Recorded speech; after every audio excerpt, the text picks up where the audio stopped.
keeping it organic. These niggas can't stand it. Oh, turn the metronome off. Okay. All right, so let's do it. What's going on, everybody? This is Spooks McGee with the Late Bloomer Podcast. Ooh, I know it's been a long time and there's a lot of stuff to talk about. A lot of really important stuff is going on in the world right now. But you know what? All I really care about at this point is giving y'all about 30 minutes of nonsense. Pure and utter nonsense. But hold on. It's nonsense, but it's poignant nonsense. It's something that was supposed to be pure nonsense and somehow, some way, made a statement by accident. I have with me a young gentleman named Chris Taliaferro, who is the meme creator that shook up the whole internet and potentially got somebody fired. He also hosts the podcast Things You Don't See Every Day with Chris Taliaferro. Is that correct? Yes, that is correct, sir. Now, Chris, Yes. we got to start from the beginning, bro. Because I know you already told this story on your podcast, but this shit has gotten so out of hand, and it's like after we did the episode, like 4 other things happened, right? Yeah. This shit is crazy. There's been a lot of updates with the story. I guess just to kind of start things off for your listeners that may not have listened to the episode of my podcast where you and I and my friend John broke it all down. Yeah. For the past decade, almost a decade now, since around 2013, it has been my goal to get Chingy, the rapper Chingy, back into the public consciousness in a big way. I wanted people to start talking about him. I wanted him to start getting more downloads for his music. It's just what I wanted. Some people think it's a little crazy, but hey, it's just kind of what I do. So you weren't just picking on Chingy just as a random thing, just so something that was random and that could become a potential meme. You genuinely are like unironically a fan of Chingy, and you actually wanted to use these crazy memes to draw attention to him through memes. Yes, 100%. That was always the goal from the start. I love the song Right There. Right There is one of my favorite songs. I'm not kidding. That beat is ridiculous. It's amazing. The thing is, I have a background in speech and debate, and one of the first things that I learned when I began competing in that world was my teacher at the time. She said she taught me about something called your AGD, or your attention getting device. And once you have people's attention, you can then deliver the message that you're looking to deliver. You know what I mean? Yeah, that's the way that I've always approached rapping. I don't always want to make everything about myself. But yeah, I mean, I always thought that messages were great, but messages standing alone are corny. So I always tried to like do something that was, impressive and then somehow sneak a message in there. I always thought that was more effective than just being like, I'm going to tell y'all about some real things right now. I'm so woke. You know what I'm saying? Mm-hmm.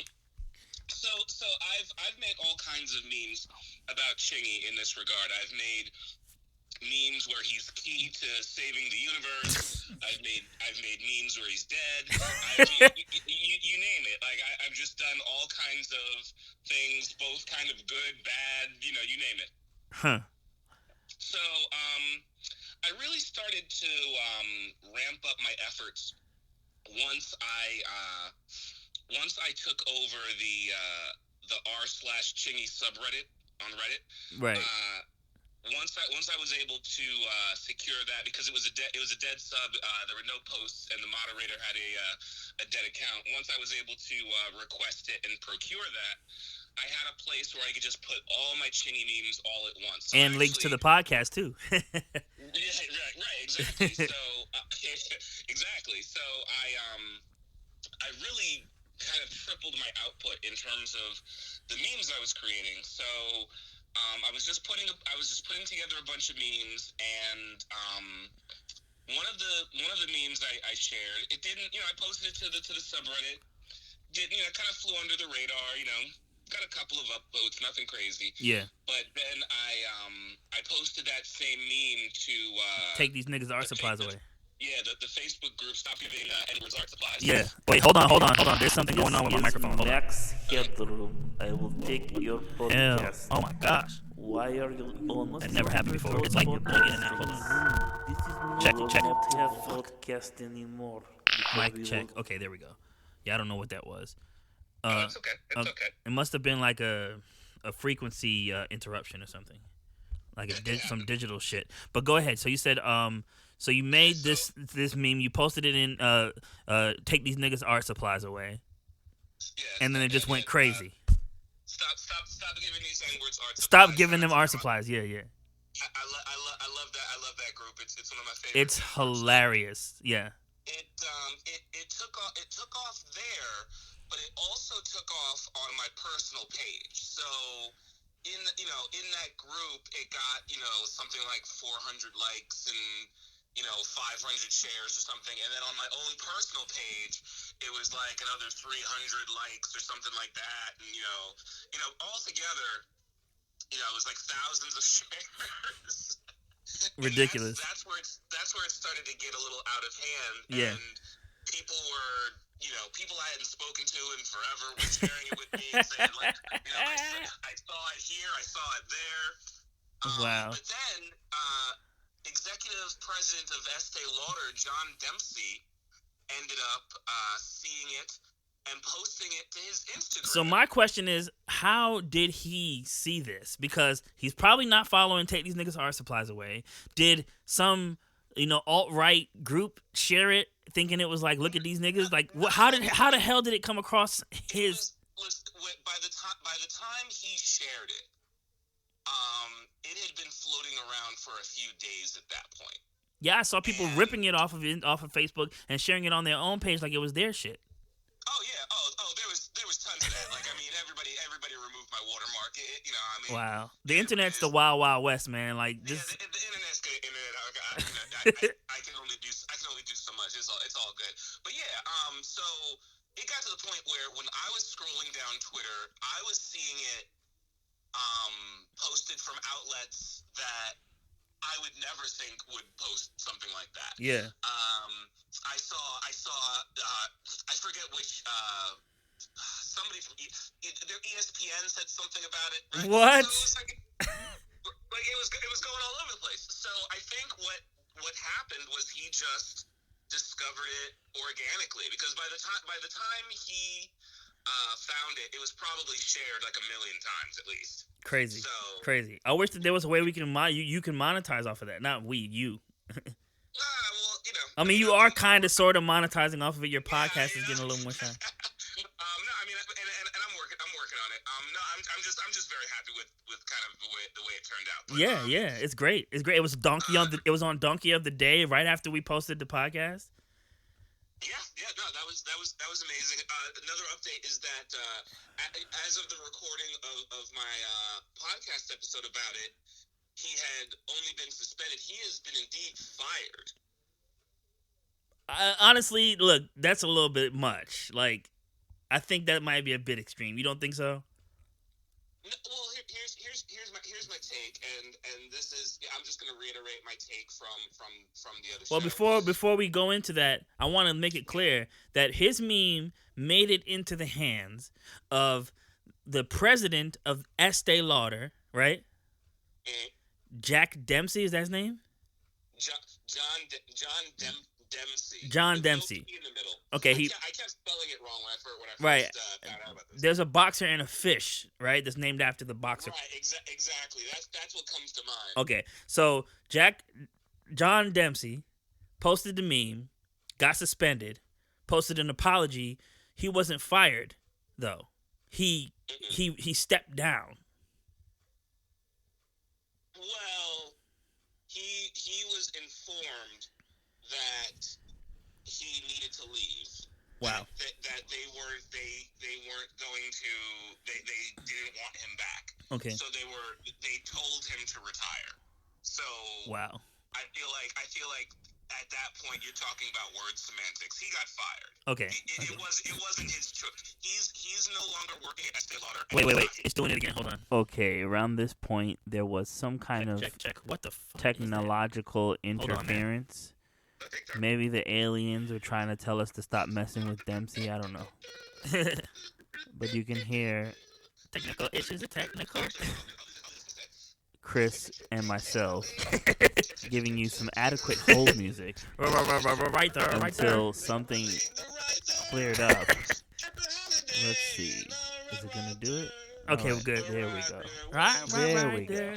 All right, we're back in there. So, yeah, I don't know what kind of frequency is interfering with my shit. Listen, it's fine. I covered the dead space. I got your back. So yeah, so he retired, but he was fired technically, sort of, but it was kind of like a nice firing, so they gave him severance, whatever.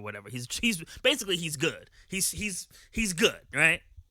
I mean, listen, he was already good. He was making nearly $10 million a year at this job. Ridiculous. But yeah, so you don't think that it was over the top? Well, okay, no. So let me just reiterate the point that I made on my show. Okay. I believe that number one, the meme. People were calling it racist. It clearly didn't come from a racist place. No, it's not racist at all. It was just not. He didn't read the room. From the place of black people speaking amongst themselves and one another, and using certain terms and vernacular amongst themselves. Right, but he could have easily played dumb. He could have been like, "Oh, it says N star star star." I thought it said ninja. I thought it said Nimrod. He tried to play dumb in his statement, and that didn't work. Honestly, I think the best strategy is just take it on the chin. Just say, "Hey, I thought it was funny. I'm sorry." Yeah, right. Right. Because he got fired anyway. Yeah. Trying to pussyfoot around him. Yeah. We'll talk about his statement in a second. Yeah, but go ahead to why you think that he didn't them firing him wasn't over the top. Well, listen. So here's the deal. So, you as an executive, Hector. at such a reputable company, you have to have much better situational awareness than to share anything with racial slurs in it. I don't care, because here's the thing. I think that depending on the company, he may have gotten in trouble regardless of his race. I think a black person might have gotten in trouble for sharing that, depending on what their job is. Yeah, but if he works for like Chappelle, no. and I think you really have to ask yourself and question, hey, is making people laugh today worth losing my career's work of over 31 years, right? Like I don't think that's a smart play. No. Now I'll tell you right now, I post all kinds of wild stuff on social media. Wild things. You are outrageous, my nigga. With that being said, I have absolutely not posted things or not spoken about things on social media based on my employer or my job at the moment. That's just a thing that I've done. And if I have the wherewithal to, kind of self-censor at times and say, hey, maybe this isn't the best thing to share, if my wild posting ass does that, then I think that John Dempsey, former executive president of Estee Lauder, should he should be smarter than that. Yeah. So, I feel like rich people don't really have the same consequences. Yeah. So do I think he should have been fired? Would I have fired him? No, I wouldn't have fired him. Okay. But I can absolutely understand, number one, why they fired him, and number two, why his apology wasn't accepted. And then I kind of wanted to get into the apology because I think that's a big part of it. He said that he didn't read the meme. Yeah. Oh, look at the bright colors. I love Sesame Street. Share. Yeah, the fuck? That was, to me, just going back to what you were saying in terms of just trying to make it, make it sound like you make it sound worse when you just have to just admit, Yeah, like, yeah. you know, what happened. And hey, look, it's like, hey, if you take it on the chin, maybe people will respect that, and you'll get out of it. But saying you didn't read it, you read it. Yeah. You read it. That's why you shared it. Right. Because not reading it makes it stranger. Because then, like you said, like is he just sharing Sesame Street? That's odd. Right. Nah, there's. I really wish I could just. I wish I could just ask him, like, what was the motive? What was the reason? Why did you do this? Did you just want to quit your job? Did you were just ready to go, and then you had this was your in, like, post this meme with this wild shit on it, and then you apologize, you can get a free ride. Yeah. No, you know, it's funny. I heard a lot of people speculating that He did it on purpose. It was possible that Estee Lauder, you know, he had been there for a long time. They felt that he kind of ran his course, so to speak, and they used this as an excuse. And I could buy that. Like some intern shared it with him, like, you should share this. This is so funny. Yeah, you know, I mean, I could definitely see them using this as an excuse to get rid of a guy that they were looking to get rid of, but I kind of had a thought about that. I'm just wondering if they were kind of giving any clues in the office, you know, because before you lose a job, a lot of times, like, people are annoyed with you. You can kind of feel it out. But then again, he didn't really have the situational awareness to not post this in the first place, so maybe he didn't even pick up on those social cues. Yeah. He had no idea. Yeah. Something might be wrong with him. He might be a little off. But yeah, it's just a wild thing, man. So aside from this guy, his story and him getting fired, all that stuff, it's important, it's cool, it's interesting, right? But at the same time, he's an afterthought at this point. This is the Chris Taliaferro show. This is the shit that you created, my dog. You made a dumbass meme on your phone. You made it on your phone, right? I did. You made a stupid ass meme on your phone, posted it on a whim. Now here's the thing. I hope this doesn't offend you, right? But out of all the stuff that I've seen you make, this is probably not even the top tier funniest things that you've created. It's so like, just throw the shit out there with it. It's not even like, it doesn't seem like the well-crafted jokes and satire that you normally make. It's probably not my favorite of all your things. So everyone would be like, oh, the meme ain't even funny. It's like, it's not. That's the point. It's so cringe. It's so dumb. It's so ridiculous. It doesn't make any fucking sense. Chingy's in there for some reason. There's no reason for it to exist at all. And for some reason, it shook up the world. Does that make sense? Like what I'm saying? Like, are you offended by that? No. I mean, I definitely hear you, and it's you know, listen. You are very privy to my work. Everything you create, I pretty much see it before most people do. Exactly. 9 times out of 10, I'm sending it to you just to kind of like, you know, just kind of get a pair of eyes on it before I even send it out. Right. But you know me. My memes go from simple to pretty elaborate. So yeah, you know, I mean, on like, some Rick and Morty shit. One of my Chingy memes was one of my Chingy memes was pretty much like, you know, a little mini movie where it's like, you know, there's an assassin trying to shoot him, and like, Satan's involved. He's teleporting to a supervillain's lair. Yeah. You need an Adult Swim show. You need an Adult Swim show, dog. Real talk. Well, I made a couple of unlicensed Adult Swim shows. Those are on my YouTube channel. But that's the thing. But like, I'll do stuff like that. You know, with green screen and puppets and, you know, effects, yada yada. And then I'll just, you know, edit a little golden book in my photo editor and giggle to myself as I put a mask on Big Bird. Yeah. So that's the thing with me. It's like, you know, I've heard about a lot of people that spend a lot of time as an MC, as an artist, as a producer. We want to go so detailed. We want to make it perfect. And sometimes the thing that you just throw against the wall is the thing that shakes up the world. It's like, I don't know if you know about this rapper named OG Mako. I forget. I don't really know how to say it. I'm not super familiar, but go on. He had a song. It was really popular back on the early days when Vine was really popping, and it was like, yeah. Bitch, you guessed it. Oh, you was right. Still in it, bitch, and I flex it, right? He just recorded that thing real quick. Whatever. Didn't think nothing of it. Upload it. Matter of fact, I thought I was gonna delete it. I hated that song so much. Is what he said. And the song was his biggest hit. He hasn't been able to match that hit ever again. It's called You Guessed It. It actually still kind of goes hard, but it doesn't have no lyrics. It's nothing. It's just a bunch of noise and like talking. You know, it's like, bitch, you guessed it. Some, and I'm flexing. It's just like dumb. It's stupid. It doesn't make any sense. It's random. It's whatever, right? Same. Another example. Shaq West, his friend Mo Bamba.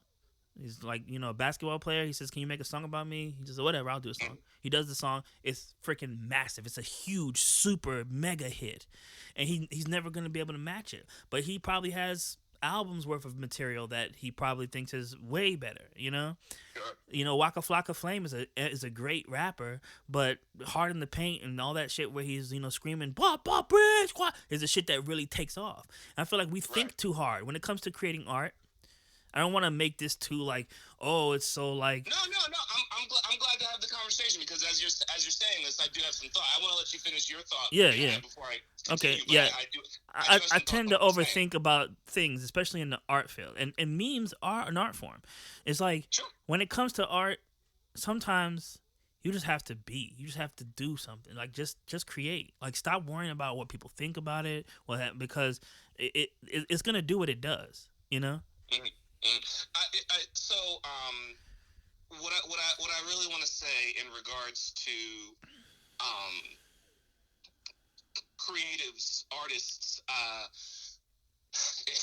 the one thing I would say that works for me personally and has been working for me personally is ignoring the tendency to be a perfectionist. Yes. Because I'm a perfectionist to my core. Every single piece of media I put out, I promise you, if you see a flaw or you notice that like there's a little bleed through on my green screen or whatever the case may be, right? I saw it. Like don't think that I put it out without knowing that. You know what I mean? Like right. I'm well aware. But a lot of times people who are artists and creatives have the tendency to allow that mentality to cripple them and prevents them from releasing anything at all. Yeah. So I'll give you an example.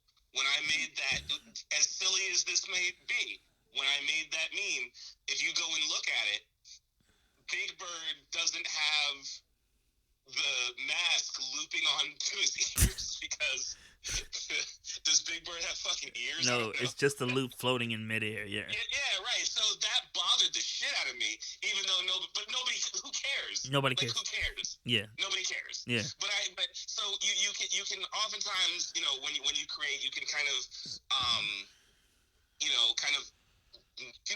nickel and dime things and kind of say, let me not put this on a limit. I'll give you another example, and this goes back to you. To make a long story short, I won't get all in the weeds for everybody, but you did the theme song to my show, and I lost the file. Forgot to save it.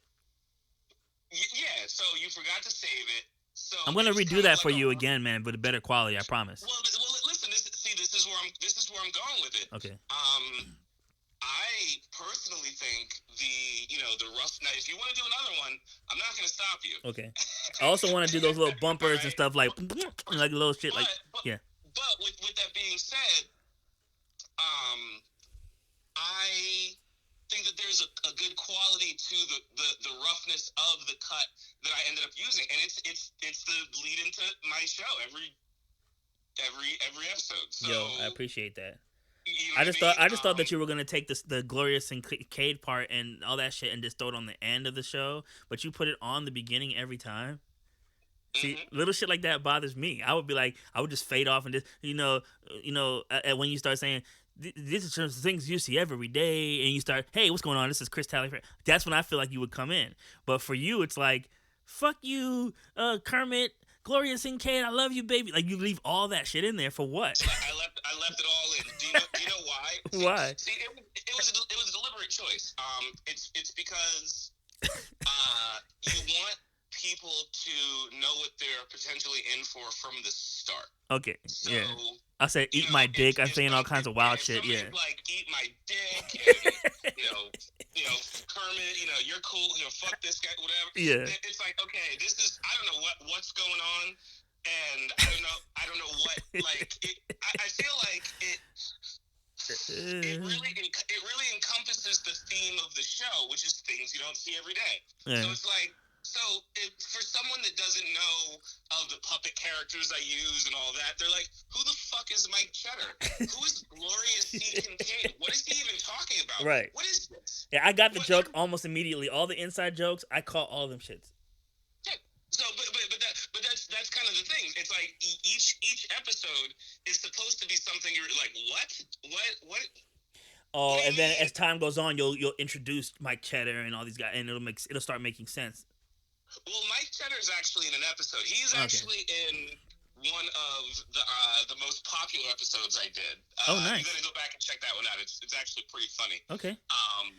Mike Cheddar is British, so got the Mike Cheddar guarantee. Yeah, I'll check it out. Yeah, I'll check it out. Yeah, but on some real shit, dog. I haven't seen the Kanye documentary yet. I've always been a huge fan of Kanye, but whenever I create, I always say to myself, "Don't Kanye this," because I always notice that listening to videos on YouTube of people talking about, Kanye is acting wild right now, but at the end of the day, he's still a creative genius. And I look at videos of them in the studio.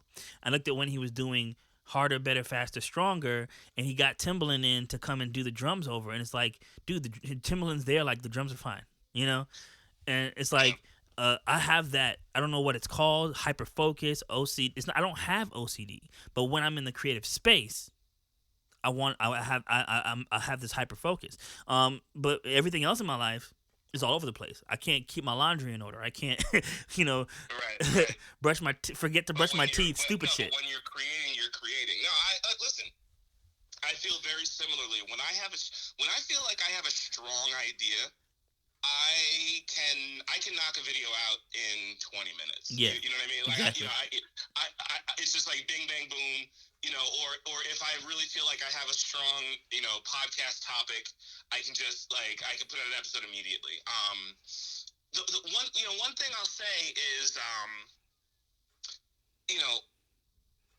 it's a question for you, but it's kind of I kind of know the answer already, but it's you talk about Kanye, right? Yeah. Do we really remember the Kanye misses, so to speak? The tracks on 808 or whatever that are like not as memorable, or do we just remember the hits? Only the hits, yeah. Whenever I post something and I'm self-critical, I kind of remember that because this happens all the time. It'll fall by the wayside, and I'll even forget that I posted it, and no one talks about it. It's like no one says anything. Okay, like it gets 3 likes. Who cares? Like it falls into obscurity, and then the very next thing I'll post will get 200 likes and 50 shares, and it's like, oh, okay, well, people like this one, right. So again, you just really can't allow a sense of perfectionism to cripple you and prevent you from letting your gift go. Right. Sometimes you got to just let it go as rough as it is, or, and listen, sometimes roughness and limitations in recording, or limitations in capturing things or anything, it can breed even greater creativity. I'm often reminded of Jaws, where the animatronic puppet shark that they used in the movie was often malfunctioning. It didn't work. It was not reliable. So because of that, should have got Hansen. They really should. But because of that, they had to get creative with their shot selection in terms of when they show the shark, building suspense by not showing the shark. It's like, okay, we're going to build some drama and some suspense, and we're going to do it in this moment, and it will work, but we're not doing it because necessarily just because it works. We're doing it because it works, and that stupid fucking robot shark puppet doesn't want to cooperate today, and it's going to take Jerry two weeks to fix it. Yep. And we got to shoot something now. Yeah, right. Yeah, and back to Kanye, it reminds me too about his first number one was Slow Jams. Not only did Jamie Foxx think it was a flop, that because he wanted to do way more vocally. Not only that, if you listen to the song, there's mistakes. There's mistakes on that song. The stupid punches. It's like some vocals are in the wrong place. The levels are off. The song is not perfect at all. Not by a stretch of imagination. It's not perfect. But it was his first number one, and I feel like the thing that separates us from other people, and people like Kanye and Pharrell and Tyler the Creator and all these other black creatives, even Tyler Perry, is that shout out to Tyler the Creator, by the way. I just saw him in Jackass Forever with my son. Oh man, I gotta watch that movie. I haven't watched it. I like Jasper. I like that they're including people of color in the Jackass world, because they didn't really have too much of that. It was like a white boy club, and no offense to anybody, but yo, no, yeah. I'm with you. Anyway, go ahead. I didn't mean to interrupt. Oh no! I want to see that. I didn't want to see it because I'm like, am I old? Am I getting too old for this Jackass shit? But I like to see all the guys and see how they've grown. I just wish that without spoilers or ruining the movie for you, it was definitely satisfying. Okay. But at the same time, I want this to be the last one for them, because they are in their 50s and they're gonna hurt themselves. Yeah, like I'm glad that they did bring in some of the younger guys, some of the newer guys. Yeah. And, so they didn't take all of the beating, but they took a beating. I think that Johnny Knoxville has a really bad cognitive abilities now. Because I mean, listen, I'm not again. I mean, I'm sure you've seen things in media about what happened to him, but I'm not going to spoil the scene. Okay, When I saw it, you knew. I physically recoiled. Like I was like, oh my god, like that. There's no way you could fake that. He hurt himself. He's not. Right. And that's not the only moment in the movie like that. There's a couple of moments where I was scared for people's safety. Damn. I was like, wait a second, hold on. Like, wait a second. Like, you really could get hurt. Right.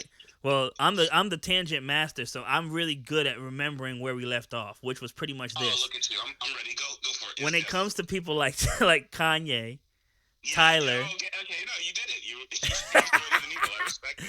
Hey, I have figured out how to master my ADD. So when it comes to people like creative people like Kanye, like Johnny Knoxville, like Spike Jonze, you want to talk about all the people. You know what I'm saying? It's you have to stick with whatever your original vision is and make it happen, no matter what people tell you. Because the same motherfucker that did Jackass is the same guy that decided, hey, Far Side, we're going to shoot a video backwards. Can you learn how to sing backwards? Nobody ever did that. Nobody ever did that. You know what I'm saying? Mm-hmm. And, I props to Fat Lip and what's the other guy's names? Oh, God. Booty Brown and what's the other guy? Anyway, they heard the idea and they were like, this is kind of fucking weird, but let's stick to the vision. And they learned phrases from their raps backwards just so that it'll look cool forward, but look like they're actually lip syncing forward. Like that's when you see something and you see someone's vision and you trust their vision and you help them make it a reality. When I shot a video with this guy Abib Jalil, he's now he's now really into videography. He started his own company called Okra. He would always sing this little ditty whenever we were walking around. I said, I want to go to the top of Kennesaw Mountain. He's like, all right, whatever. And like while we're walking up the mountain, he's going, don't want to compromise your vision, like that. You know what I'm saying? Like he just kept saying that. It was hot. Yeah. It was muggy. I had a change of clothes on me so that I could change into like an all white costume. And I'm like in the bushes getting naked on top of a mountain with all these hikers walking by, But I had the idea that I'm going to get to the top of the mountain I'm gonna get to the top of the mountaintop. Top of the mountain And wait, once- hold on. Wait. We can't do the Martin Luther King impressions on 2 podcasts, can we? Yeah, what was it you said? You said it's like a combination of Southern pastor and ghost. Yes, it's a Southern pastor or a Southern preacher and a ghost. Yeah. If you combine those 2, you'll have a passable Martin Luther King I impression. have been to the mountaintop. And I actually went. Yeah, so we shot. I wanna haunt your house, and I'm gonna shake your cabinets when you're not looking. Oh God. Yo, shout out to MLK, man. He really had a nice vision too. And you know what? People said a million men. You know what's funny? We didn't even mention this when we brought up Martin Luther King on my show. You know, he and I share a birthday. Get the fuck out of here. I swear to you, January 15th. Damn, bro. Yeah, so That's look at crazy. that. That's crazy. So MLK Day. Why do you think? Why do you think I keep a Martin Luther King impression in my back pocket? I'm turning 45 today. You know, there's actually. It's my birthday. See, it's all. Everything I do has purpose. Everything I do has purpose, and it's funny because so many people said to me, like, I got so many comments about the Chingy thing, right? And so many people were like, "Oh, it's just random." Like, "Oh, like you're acting like you did something," and I'm like. It's not random. I've been making Chingy memes specifically, so one of them would pop off like this, and I've been doing it for 9 years. Yep. You're calling that random? Exactly. And that's the thing about people who are not in a creative. Plan that I stuck to Yeah. for a decade. Yeah. I'm committed. That's the thing that this episode ended up being creativity episode part 2. I have one called Creativity is Next to Godliness. I know that you might not believe in certain things, but I've never felt more close to a divine being than when I'm creating. And I don't know if you're familiar with. I will say, as a former believer and an open and out and proud atheist, when I get into the creative space, what I can tell you is, when I create, that feeling is the same feeling that I believed was the Holy Spirit. When you were in church. That divine presence, within me, when I create. So, I'm not. That's not me. That's not me denouncing or poo-pooing your faith in any stretch. Yeah. And I have nothing to say about I'm what. just saying that I think that we can both agree that whether you believe that comes from God or I just believe that that's a feeling you get. We both, I think, are feeling that same feeling when we create. You know what I mean? Yeah, it's pretty similar. I'm not gonna lie, it's pretty similar. And I often like to say Genesis 1:1 because it's the first verse in the Bible, and the first thing that they say is that God created. Like, why did they feel so necessary to say that God created? Why was that important? Well, I think that they were trying to tell us that we're God and we can create just like how He did. If that's what you believe. I mean, I'm still stuck on the verses about slavery, but yeah. Whatever. But I'm trying to say like these. I'm not gonna pick a fight. I love you. I'm sorry. No. I love you so much. All I'm gonna say, like, I have an atheist episode that I did. I'm gonna do a part 2 of that too. I actually have a lot of episodes that I want to revisit. I definitely want to talk about the atheist episode because I want atheists and believers to coexist. Because what's the fucking point of us like trying to convince each other? Like, what's the point? It doesn't matter. It doesn't matter if there's a God, if there isn't a God. It doesn't matter if we agree or not. Because did that stop you and I from connecting? No. Listen. One of my best friends in the world, my oldest friend, the friend that I've known the longest. I've known this brother since I was 4 years old. Shout out to Matt Green, my friend Matt Green. He accepted Christ into his heart, and he believed. I posted a few memes with Jesus in them, and like he was like, "Hey man, like don't send that to me," and I respect that. Yeah, he doesn't believe that blasphemy is a forgivable sin or something like that. Yeah, I mean, but like to be fair, he may have had a point. Like I had Jesus getting his dick sucked. Bruh, you be wild with it, bro. Yeah, like one of them had One of them had him getting his dick sucked. Another one had one of the apostles, catching him with a stash of drugs. Another one had him healing someone with Mike Jones lyrics. So so like he put hands on him, and instead of he just said, back then those didn't want me, now my hoes all love. Is that from the book of 877? What's the phone number? What's the phone number? Number and verse. What's the phone number? I see you know your scripture from the book of Paul. You see? And you know what? I feel like if we could just stop and look at how, hey, my beliefs are important, your beliefs are important. I don't feel like this whole... Someone said a word. It was a specific word that I heard that made me... That I never heard before, but it was pretty much trying to convert people. But it's a specific word. I feel like that shit is super cringe. If you want to talk about certain things, cool. If you don't, cool. But I have no interest in trying to save souls like Pokemon or something. Got to catch them all or some shit. That shit's weird. And can I speak from the perspective of someone who, despite not believing, does know their Bible and does have like a good understanding of faith.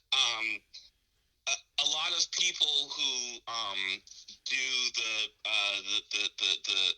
proselytizing, I think that's how it's proselytizing. That's what it is. Yeah, like, yeah. I was trying to think of the word too. That's why I wasn't sure I was pronouncing it right. We're doing this live, so I was doing it in real time in my head. We'll do it live. No, we're doing it live, man.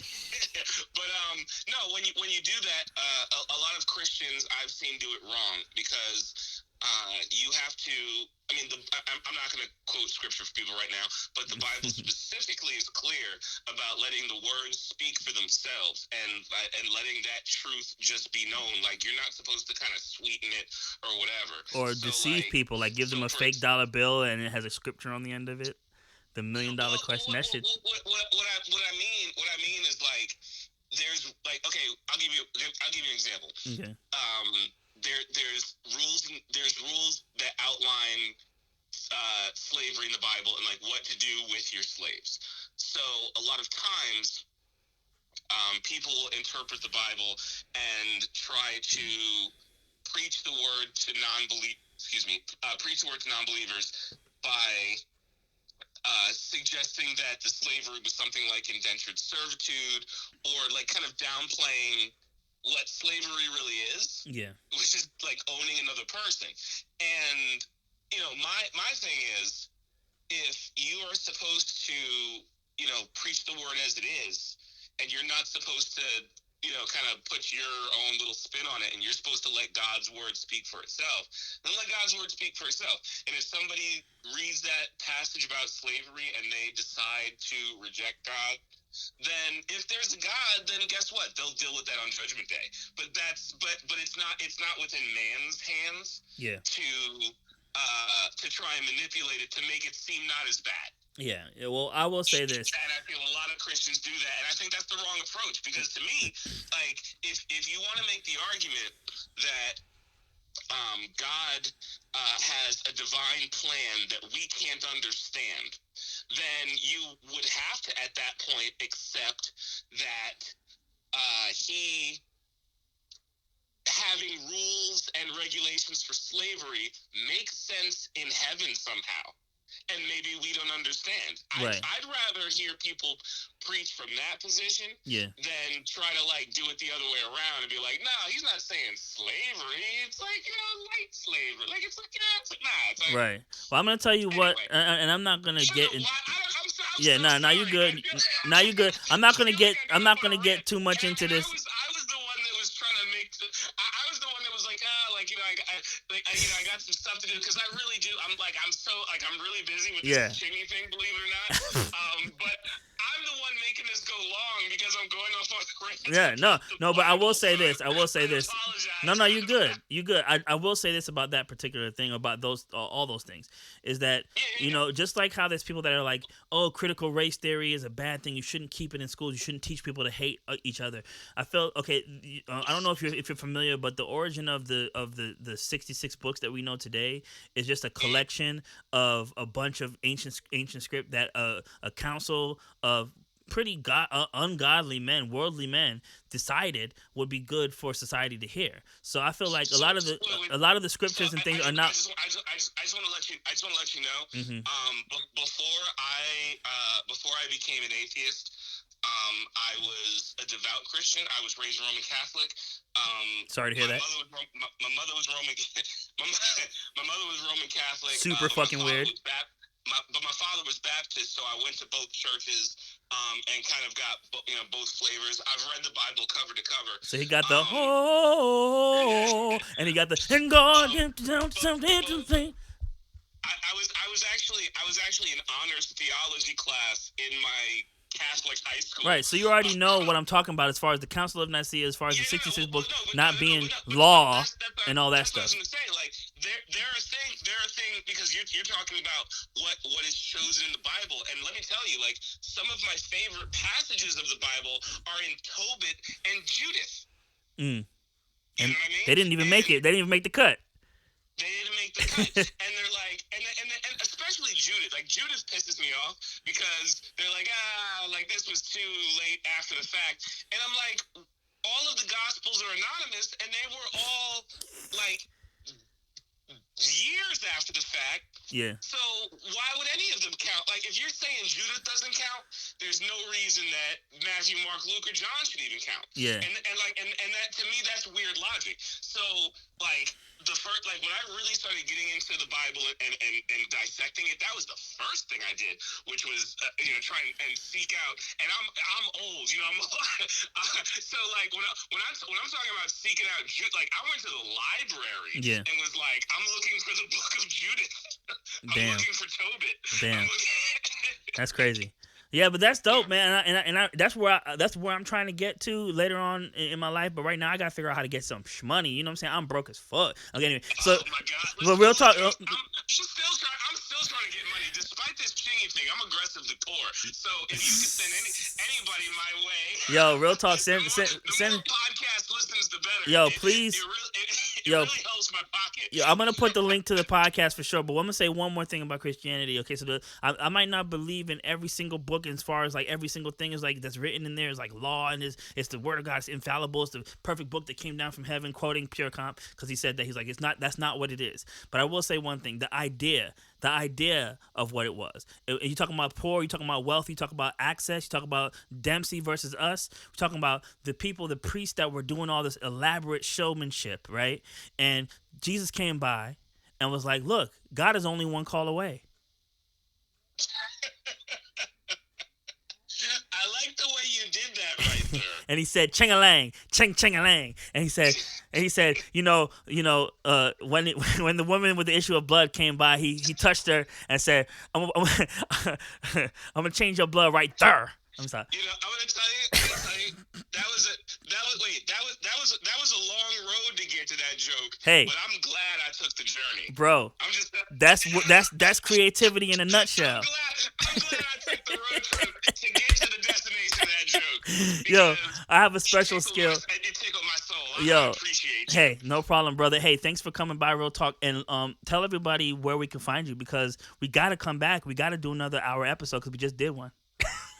Oh man, listen, hold on. So first of all, we will be doing a lot of things together in the future, so you can bet on that. Pause. Unpause. No. Oh hell no! Wait. I just realized when someone says pause, I'm gonna say resume. I say revert, rewind, fast forward. Well, no, because tracking. Now, remember tracking? If you're on a streaming app, you pause, and then after you pause, you resume. So it's like, hey, no, if you try and pause, no, I'm hitting resume. Right. Resume. You can't pause forever. We're letting this play. We're letting it play. When it asks you, are you still here? Yeah. We're going to click yes. One of my favorite jokes, and that's why I like Tyler the Creator, is making people that are homophobic uncomfortable. It's pretty funny. But anyway. Wait, hold on. Can I tell you? This is a true story. Can I tell you? And I'm gonna plug my stuff. Okay. And thank you for giving me the opportunity. But I'm gonna tell you about a game that I used to play probably when Tyler the Creator was, a toddler. Toddler the Creator. Tyler the Creator. Hell no. So, me and my buddy Golf Nick. wing. I'm a goblin. So my friend Nick and I, we used to play gay chicken.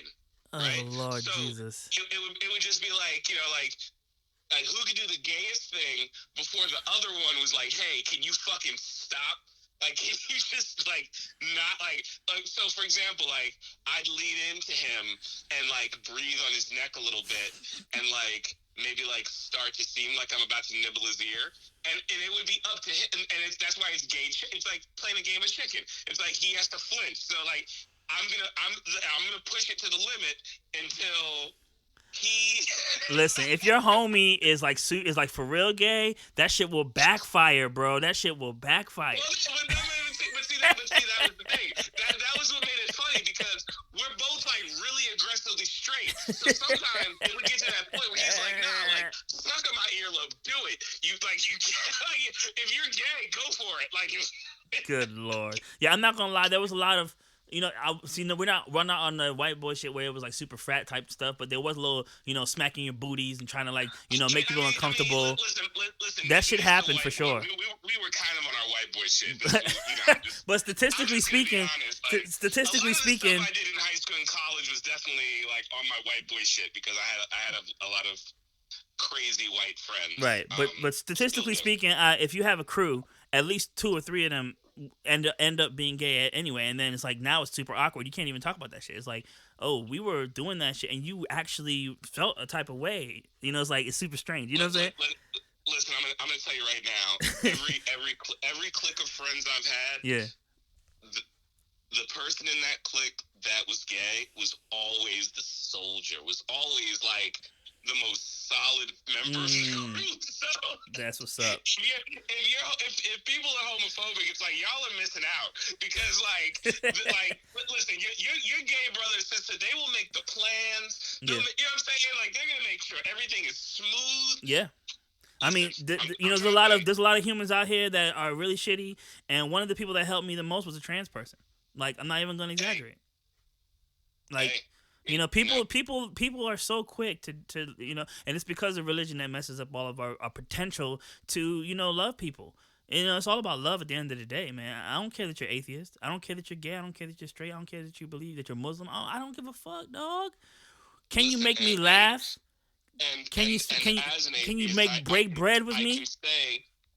I can say that the Christian tenet of love others as you love yourself is a pretty good rule. It's fire. That's fire. I mean, there's that. Yeah. Hey, can I plug my stuff now? Yeah. We got offhand. Okay, go ahead. My bad, though. We're on 52 minutes. No, I'm being an asshole. Yeah, okay. Go ahead.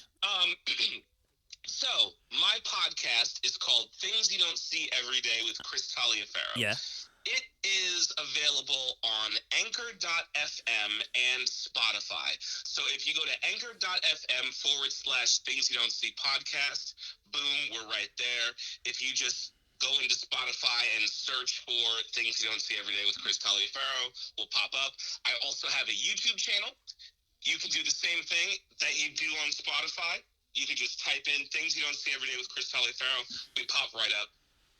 Yeah. If you want to see the memes, if you want to see something like the Chingy meme that we were talking about today, the Sesame Street Chingy meme that took the world by storm, the best places that you can see these things first are reddit.com/r/Chingy. That is the subreddit that I moderate where all the Chingy memes go. And Facebook. I make more than Chingy stuff. So right. If you want to see some non-Chingy memes, you can also go to my TikTok, my Instagram, or my Facebook, and all three of those are the same thing. They are at Things You Don't See Podcast. I'll say that again. At Things You Don't See Podcast. And when I say at, I mean the little at symbol with the little loobity-valoo thing that goes around it. Yeah, that one that look like a little pube, right? Yeah, you know what it is. A little curly pube. You know what I'm saying. But The yeah, little tail so thing that, it's gonna goes get around to the the point bottom. where people are just gonna write TYDSA, and then that'll be. They don't even have to think about it. You know what I'm saying?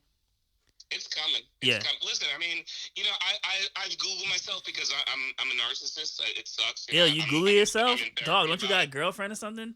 it. Yeah. Don't you got a girlfriend or something? You just Google yourself? It's nasty. You just Google yourself all the time? It's fucking nasty, bro. No, but I've noticed that if you do type in the the letters, it you can find it. Really, You can find it. So, yeah. You've been using that hashtag TYDSE? Not as much as I should, and I think if I used it more, it would pop up in like the top results. Well, It's from now on, every time I share one of your memes, lower I'm in the doing it. results, but it's there. Yeah, I'm actually gonna take that video that got what almost 40K on Instagram. I'm gonna edit it and we'll put that hashtag in there. Okay. Yeah. Okay. No, Yeah. please do. Thank you. I appreciate you. I appreciate you in general. I appreciate your friendship. Hey, bro, For the no record. problem, bro, no problem. I just feel like everyone's too worried about like there's not enough money out here. It's like you doing a podcast, I'm doing a podcast. I gotta crush your podcast. I am Putin. I'm gonna crush your podcast. No, everybody can eat out here, dog. All the rappers, all the podcasters, everybody can eat, bro. I'm gonna tell you something that I talk about with a few of my friends, Okay. and it's. Do you still want this to be on the idea that- pod? It's the idea that iron sharpens iron. So when you see another person that is creative or talented in a comparable or maybe even the exact same sphere that you're in, you should never look at them as a rival or No. someone to be jealous of. You should look at them as someone that you want to talk to get better. Hell yeah. To step your game up, to say, okay, this person made this really cool thing. How can I make something that's on the level of this? Right. Right. I a lot of times, like, I've seen some of the videos that you make, and I'm like, hey, video making is my thing. Like, I better make something as good as that. But I approach it from a positive perspective. Yeah. And the thing is, like, if this might be a little inside baseball, for people, but it is what it is. We've both done the thing where one of us will post something or share something, and the other one will be like, you know what? Like, actually, like, if you did this instead of that, I think that would be better. And maybe neither one of us changes shit. Yeah. But Yeah. but you have that outlet to be able to talk to that person and say, hey, like, let me try and make you better. Iron Right. sharpens iron, man. Right, and so Iron you, sharpens if iron. you, if That's you all have I'm the saying. same mindset like you talking about, when someone does that, it's not, man, shut the fuck up. I know what I'm doing. It's okay. I'm gonna think about that. You might be onto Right. something. You know what I'm saying? And Right. that, ladies and gentlemen, is how we can human. That's how we can, be, level up our humanity on some real shit. Like, But we just gotta let go of some of that ego. You know what I mean? let it go, let it go. Let it go. Let it go. Just drop all that ego when you hold me. Makes you know something is not funny. Don't take offense. Just internalize the advice. Is advice. Oh God. I mean, listen, I'm just saying, like, see, Right and I'm saying, and you're not gonna get Show mad me when what I you say got off for a the cuff pork because music chop. is your thing. Yeah.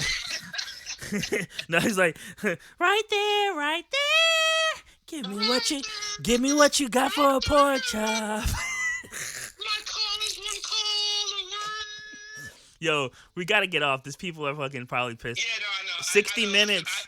I gotta go because I actually have a couple of things. There's some big things in the works. That's all I'm gonna say. Hey, can we talk Stay about tuned, it? Can we everybody. talk about it? No. No. Okay, we can't talk about it. We Okay. cannot talk Well, about y'all, it. stay You tuned. know some things, so you gotta keep your mouth shut. I got you, bro. I'm zipped. I'm not saying shit. So just expect some big things from Chris Taliaferro. Expect big things from Spooks McGee. I'm dropping an album on Easter, hopefully. And expect things from Late Bloomer Podcast. We podding back again, baby. We back again tomorrow. We podding with the whole squad. Peace.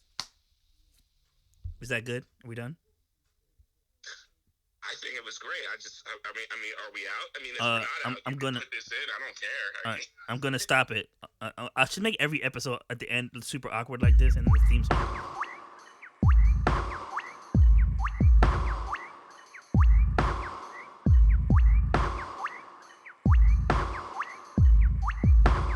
Keeping it organic.